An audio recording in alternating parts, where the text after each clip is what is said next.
বিসমিল্লাহির রহমানির রহিম।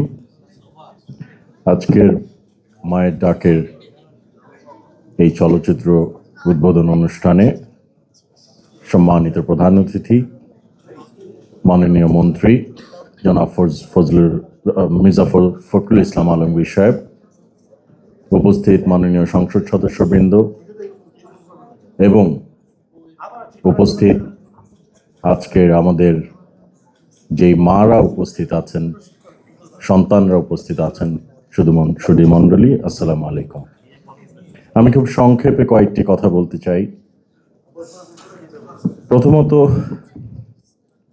মাননীয় দুইজন সংসদ সদস্য তাদের অভিজ্ঞতার কথা বলে গেলেন। যেই তিক্ত অভিজ্ঞতাটা বললেন, এই স্বাধীন দেশে এরকম একটি ঘটনা ঘটে যাবে বছরের পর বছর, একটি যুগের বেশি এই ঘটনা ঘটে যাবে, সেটা কল্পনাতীত ছিল। আমাদের যখন এখানে আসলাম, আমার স্নেহস্পদ বোন তুলি আপা বললেন যে আমার অভিজ্ঞতাটা বর্ণনা করার জন্য।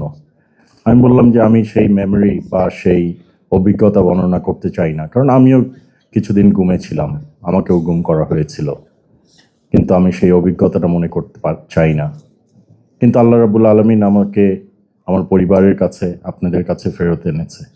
কিন্তু আজকে এখানে অনেক মারা আছেন, আমাদের সন্তানরা আছেন। আমি আজকে রিদিকে দেখে খুব অবাক হলাম। আমরা যখন আমাদের দলীয় প্রোগ্রামগুলো করতাম, একদম ছোট্ট ছিল, সে কোলে করে আসতো। আজকে আমাকে বলল যে আঙ্কেল, এই ছবিটা আমি এঁকেছি। তাদের বেদনা, তাদের ত্যাগ, তাদের কষ্ট, তাদের এই ত্যাগটা মনে হয় তারাই সর্বোচ্চ ত্যাগ স্বীকার করেছে আজকের এই গণতন্ত্র আমরা ফেরত পেয়েছি, এই গণতন্ত্র পুনঃপ্রতিষ্ঠায়। তাদের অবশ্যই আমরা যেই ভাইদেরকে খুঁজে পাচ্ছি না, যেই ভাইদেরকে আমরা ইনশাল্লাহ ফেরত চাই।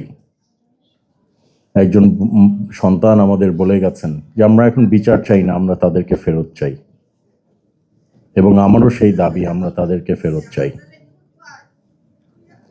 মা, আপনাদের কষ্ট আমরা বুঝতে পারি, কিছুটা হলেও অনুধাবন করতে পারি। এবং শহীদুল আলম সাহেব যেটা বলে গেছেন, যেটা পুনরাবৃত্তি যেন না হয়, এই ঘটনা যেন বাংলাদেশের ইতিহাসে আর কোনোদিন যেন না ফিরে আসে, আমরা যেন সেদিকেই কাজ করে যাই। আমরা যেন দেশটাকে সুন্দরভাবে গুছিয়ে মাননীয় প্রধানমন্ত্রী তারেক রহমান মহোদয়ের নেতৃত্বে এগিয়ে নিয়ে যেতে পারি, বিশ্ব দরবারে যেন একটি উজ্জ্বল নক্ষত্র হিসাবে পরিচয় করে দিতে পারি। আমরা সেই গুম খুনের রাজনীতি, আমরা সেই হত্যার রক্তাক্ত বাংলাদেশের রাজনীতি এবং পরিবেশ আর দেখতে চাই না।